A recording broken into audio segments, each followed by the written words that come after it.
امریکی صدر کی ٹیرف نفاذ میں 90 دن کی چھوٹ پر ایشیائی اسٹاک مارکیٹس میں تیزی کا رجحان۔ جاپان کا نکئی 8.5% بڑھ کر 34,400 تک پہنچ گیا۔ جنوبی کوریا کے کاسپی انڈیکس میں 5% سے زائد اضافہ۔ امریکی مارکیٹ میں بھی ریکارڈ تیزی دیکھی گئی۔ S&P 500 9.5%، نیسڈیک 12% سے زائد اوپر گئے۔ عالمی منڈی میں خام تیل کی قیمتوں میں بھی اضافہ، برنٹ 4% اضافے سے 65، WTI $62 فی بیرل تک جا پہنچا۔ امریکی صدر ڈونلڈ ٹرمپ نے جوابی ٹیرف نہ لگانے والے 60 ممالک کے لیے اضافی ٹیرف کا نفاذ 90 دن کے لیے روکنے کا اعلان کیا ہے۔ چین پر ٹیرف فوری طور پر بڑھا کر 125% کر دیا۔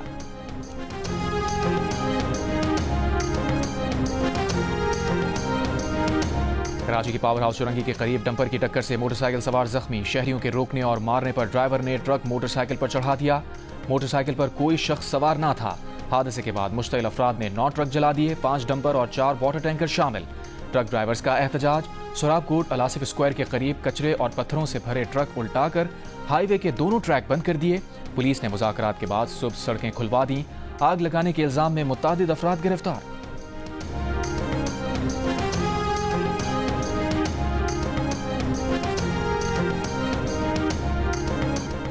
فیصل آباد کے قریب پینسرا میں موٹر وے M4 پر مسافر بس اور ٹرک میں ٹکر کے بعد آگ لگ گئی، ڈرائیور جاں بحق۔ جلتی ہوئی بس سے تمام مسافروں کو بحفاظت نکال لیا گیا۔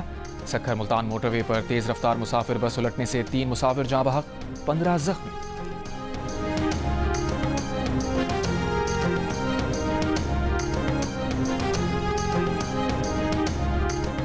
کوئٹہ میں نیو سریاب تھانے کی پولیس موبائل پر دہشت گردوں کی فائرنگ سے 3 اہلکار شہید، 1 زخمی، حملہ فرار ہو گئے۔ شہید اہلکاروں میں سے 1 سب انسپیکٹر اور 2 کانسٹیبل شامل۔ وزیر اعلیٰ بلوچستان کی مذمت، کہا دہشت گردوں کو کیفر کردار تک پہنچا کر دم لیں گے۔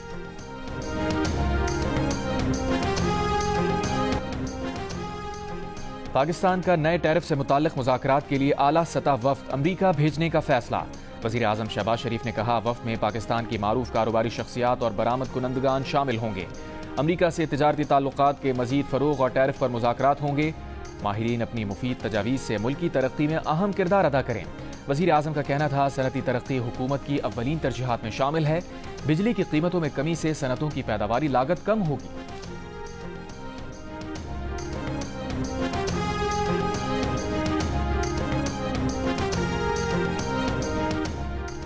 ریکوڈک میں دنیا کے سب سے بڑے سونے اور تانبے کے ذخائر موجود ہیں۔ اگر سب کچھ منصوبے کے مطابق رہا تو اس سے $70 ارب کے ذخائر حاصل ہو سکتے ہیں۔ بیرک گولڈ کے چیف ایگزیکٹو مارک بریسٹو کا اینکر شہزاد اقبال کو خصوصی انٹرویو، کہا بیرک گولڈ سعودی عرب اور امریکہ سمیت دنیا بھر سے سرمایہ کاری کا خیر مقدم کرے گا۔ مارک بریسٹو کا منصوبے کے لیے سیکیورٹی پر بھی مکمل اطمینان کا اظہار۔ طویل عرصے بعد بالآخر نواز شریف کی سیاسی میدان میں واپسی، عوامی رابطے کے لیے ملک گیر جلسے جلوسوں کا پروگرام بنا لیا۔ آغاز پنجاب سے ہوگا۔ بلوچستان کے مسائل حل کرنے کے لیے بھی کردار ادا کرنے کو تیار۔ سابق وزیر اعلیٰ بلوچستان ڈاکٹر عبد المالک بلوچ نے نواز شریف کے ساتھ لاہور میں بیٹھک لگائی۔ بلوچستان کے مسائل کے حل کے لیے نواز شریف سے کردار ادا کرنے کی درخواست کی۔ نواز شریف نے اپنا سیاسی اور جمہوری کردار ادا کرنے کی یقین دہانی کرا دی۔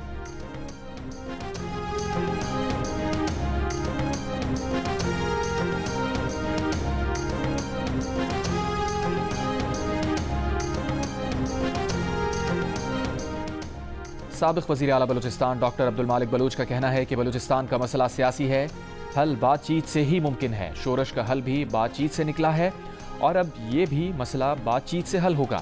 آج بلوچ عسکریت پسندوں اور پاکستان کے سیکیورٹی اداروں میں مذاکرات ممکن نہیں ہیں، لیکن اعتماد سازی ممکن ہے۔ جیو نیوز کے پروگرام آج شاہزیب خانزادہ کے ساتھ میں بات کرتے ہوئے انہوں نے کہا ہم نے نواز شریف کو جو تجاویز دی ہیں وہ موجودہ حالات کے مطابق ہیں، جن میں سر فہرست لاپتہ افراد کا مسئلہ ہے، پھر صوبے میں ترقیاتی کام اور سیاسی مسائل کا حل ہے۔ ان اقدامات سے اعتماد سازی ہوگی۔ نوجوانوں کو کسی نہ کسی لیول پر انگیج کرنا بہت ضروری ہے۔ گرفتار لوگوں کی رہائی میں نواز شریف کردار ادا کر سکتے ہیں۔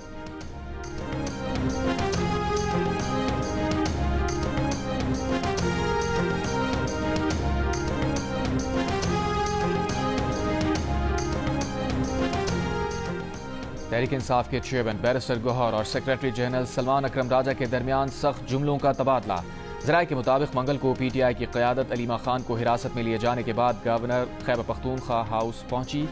عاطف خان، شبلی فراز اور عمر ایوب سمیت پارٹی رہنماؤں نے بیرسٹر گوہر اور علی ظفر کی بانی پی ٹی آئی سے ملاقات پر اعتراض اٹھا دیے۔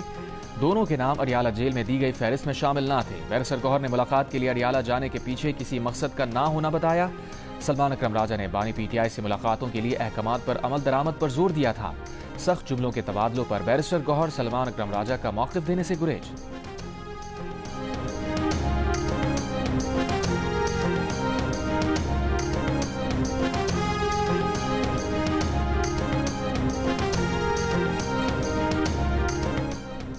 وزیر مملکت برائے داخلہ طلال چودھری کا کہنا ہے کہ انتشاری ٹولہ مائنز اینڈ منرلز کانفرنس کے موقع پر بھی باز نہ آیا۔ پی ٹی آئی صوبائیت کا کارڈ نہ کھیلے۔ مائنز اینڈ منرلز کانفرنس میں صرف وفاق نہیں بلکہ تمام صوبوں کے لیے تھی، جس میں دنیا بھر سے مندوبین شریک ہوئے۔ بولے انتشاریوں کو سرمایہ کاری ہضم نہیں ہو رہی، حکومت ہر چیز بھلا کر پاکستان کو آگے لے جانا چاہتی ہے۔ ریاست پہلے بلیک میل ہوئی، نہ آئندہ ہوگی۔ پی ٹی آئی کا ایجنڈا ہے کہ پاکستان ترقی نہ کرے۔ قدرتی وسائل سے مالا مال خیبر پختونخوا کے عوام ترقی کو ترس گئے ہیں۔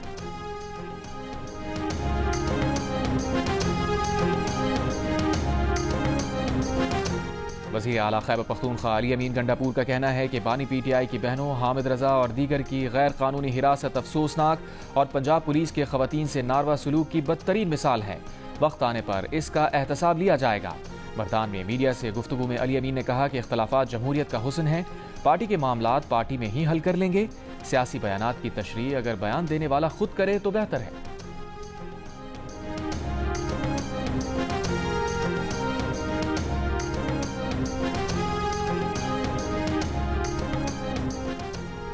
تحریک انصاف میں کلچر بن چکا ہے کہ کسی کو گندا کرنا ہو تو اس پر اسٹیبلشمنٹ کا آدمی ہونے کا الزام لگا دو۔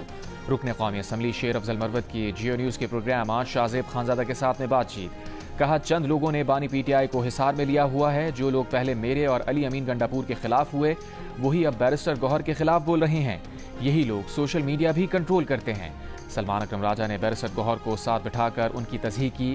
کبھی ایسا فیصلہ نہیں ہوا کہ بہنیں نہیں جائیں گی تو ملاقات کا بائیکاٹ ہوگا۔ پہلے بہنیں نہیں گئیں تو سلمان اکرم راجہ خود بھی ملاقات کے لیے چلے گئے تھے۔ بانی پی ٹی آئی نے ہمیشہ اسٹیبلشمنٹ سے مذاکرات کی حوصلہ افزائی کی ہے۔ پارٹی میں غلط تصویر پیش کی جاتی ہے کہ بانی پی ٹی آئی سے مذاکرات کے حامی نہیں ہیں۔ پی ٹی آئی کو اپنے سوشل میڈیا سے اب فیصلہ کن طور پر دو ہاتھ کرنا ہوں گے۔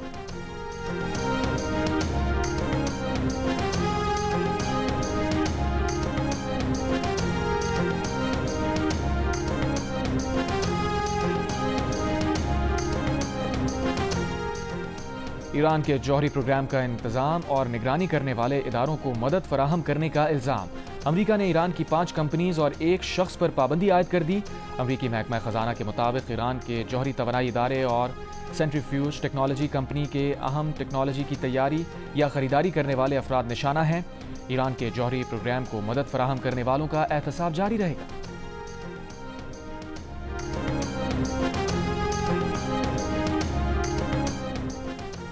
امریکی صدر ٹرمپ نے ایک بار پھر کہا ہے کہ ایران کو جوہری ہتھیار رکھنے کی اجازت نہیں دی جا سکتی۔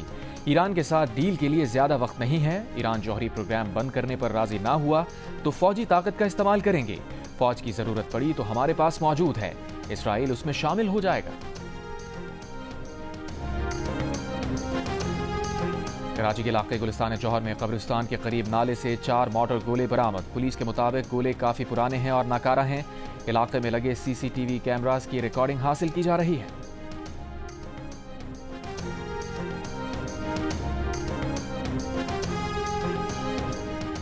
پنجاب میں پولیس کے انٹیلیجنس بیسڈ آپریشنز، 2 ملزمان ہلاک، 3 زخمی حالت میں گرفتار۔ ترجمان پنجاب پولیس کے مطابق 24 گھنٹوں میں 8 سرچ اینڈ سویپ آپریشنز کیے گئے۔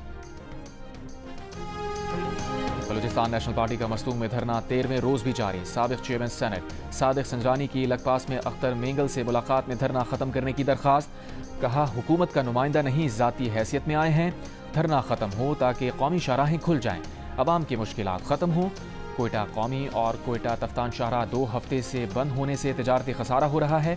اختر مینگل نے جواب دیا ان کا دھرنا خواتین کی ماورائے آئین گرفتاری کے خلاف ہے۔ جس دن خواتین رہا ہو جائیں گی دھرنا ختم کر دیں گے۔ حکومت نے قومی شاہراہیں خود بند کی ہیں۔ پرامن احتجاج کو انتشار میں بدلنے کی کوشش کی جا رہی ہے۔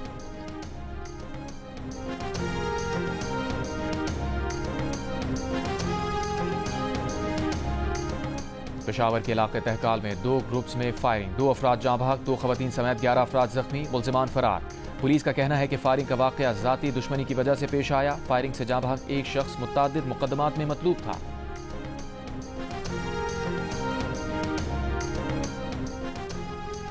خیرپور کی تحصیل ٹھری میرا میں کھیت سے صحافی اللہ ڈینو شر کی لاش برآمد۔ ایس ایس پی سمیع اللہ کے مطابق صحافی اللہ ڈینو شر کی کلہاڑی کے وار سے قتل کیا گیا۔ چہرے پر بھی تشدد کے نشانات ہیں۔ لاش اسپتال منتقل کر دی گئی۔ اللہ ڈینو شر کے قریبی دوست کو تفتیش کے لیے تحویل میں لے لیا گیا۔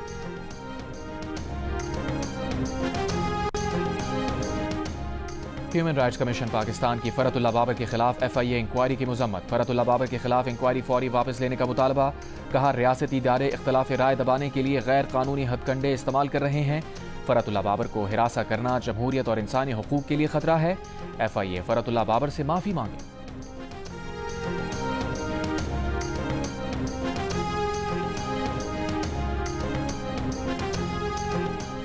وزیر اعلیٰ سندھ مراد علی شاہ نے کہا ہے کہ سندھ حکومت سٹیل ملز کو بحال کرنا چاہتی ہے۔ سٹیل ملز کے 1370 ملازمین کو رمضان سے پہلے نکالا گیا۔ ملازمین کی بحالی کے لیے وزیر اعظم کو درخواست کریں گے۔ سٹیل ملز کے اسپتال، اسکول، کالج اب سندھ حکومت چلائے گی۔ سٹیل ٹاؤن کے اسکول اور کالج دوبارہ شروع کیے جائیں گے۔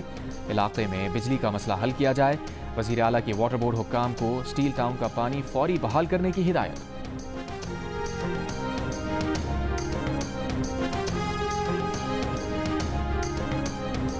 وزیر اعلیٰ خیبر پختونخوا علی امین گنڈاپور نے منشیات آئس کا دھندا کرنے والوں کو گولی مارنے کا کہہ دیا۔ مردان میں جب کارکنوں نے ان سے کہا کہ آئس منشیات کی روک تھام کے لیے اقدامات کریں تو انہوں نے کہا کہ آئس منشیات والوں کو شوٹ کر دو، کوئی پوچھے تو کہہ دینا علی امین نے گولی ماری ہے۔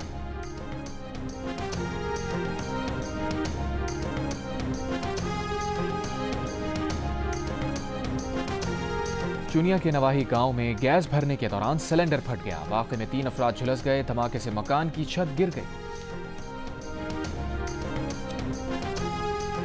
حافظ آباد میں منشیات فروشوں سے بھتہ لینے پر پولیس ہیڈ کانسٹیبل برطرف۔ ہیڈ کانسٹیبل کسوکی تھانے میں تعینات تھا۔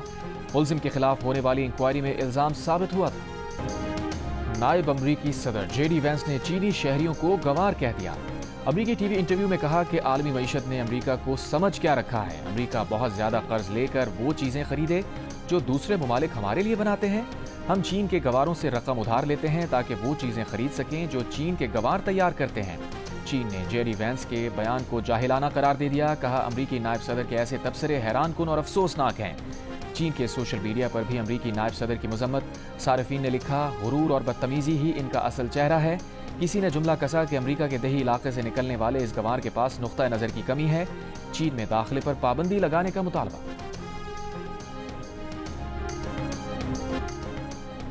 اسرائیل کی گزشتہ 24 گھنٹوں میں غزہ میں 45 مقامات پر بمباری، مزید 35 فلسطینی شہید۔ غزہ میں امداد کی بندش 6 ہفتوں سے جاری۔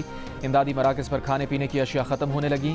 عرب میڈیا کے مطابق غذائی قلت سے 60,000 بچوں کی زندگیاں خطرے میں پڑ گئیں۔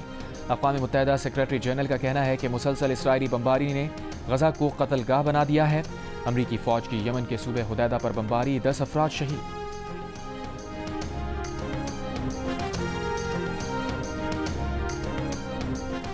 اسرائیلی فضائیہ کا طیارہ تکنیکی خرابی کے باعث لبنانی حدود میں گر کر تباہ۔ ادھر حوثی فوج کے ترجمان کا کہنا ہے کہ امریکی ڈرون کو الجوف ضلع میں مار گرایا۔ یہ 10 روز کے دوران مار گرائے جانے والا تیسرا اور جنگ کے آغاز سے اب تک 18واں ڈرون ہے۔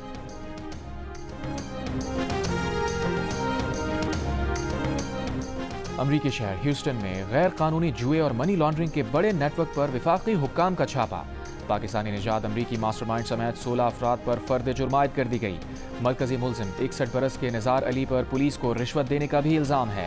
کریک ڈاؤن کے دوران $1.60 سے زائد رقم، بینک اکاؤنٹ، جائیدادیں، قیمتی گھڑیاں، گاڑیاں اور اسلحہ قبضے میں لے لیا گیا۔ اس کے علاوہ 31 غیر قانونی تارکین وطن کو بھی حراست میں لیا گیا۔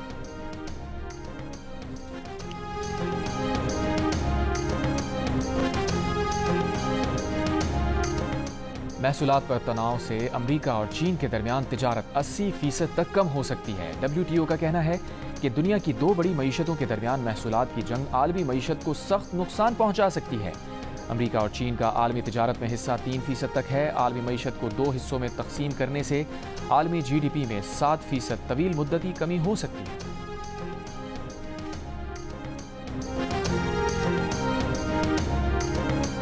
PSL سیزن 10 کے آغاز میں بس ایک روز کا اور انتظار. غیر ملکی کھلاڑیوں کی آمد اور ٹیمز کی ٹریننگ کا سلسلہ جاری. آسٹریلیا کے ڈیوڈ وارنر بنگلہ دیش کے لٹن داس کراچی پہنچ گئے. انگلینڈ کے ٹام کولر کیڈمور نے پشاور زلمی اور کیوی کرکٹر ڈیرل مچل نے لاہور قلندرز کو جوائن کر لیا. آسٹریلیا کے شان ایبٹ، نیوزی لینڈ کے کائل جمیسن اور فن ایلن ویسٹ انڈیز کے عقیل حسین بھی پہنچ گئے. جیو نیوز سے گفتگو میں ملتان سلطانز کے فاسٹ بولر محمد حسنین کا ٹورنامنٹ کا بہترین بولر بننے کا عزم. کامران غلام کا ہدف ملتان سلطانز کو چیمپئن بنانا ہے.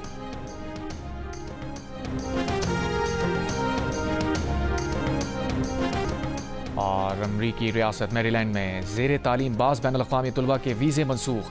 جان ہاپکنز یونیورسٹی کے 1 درجن بین الاقوامی طلباء کے ویزے وجہ بتائے بغیر منسوخ کیے گئے. UMBC کے 4 جبکہ یونیورسٹی آف میری لینڈ نے بھی کئی بین الاقوامی طلباء کے ویزے منسوخ ہونے کی تصدیق کر دی.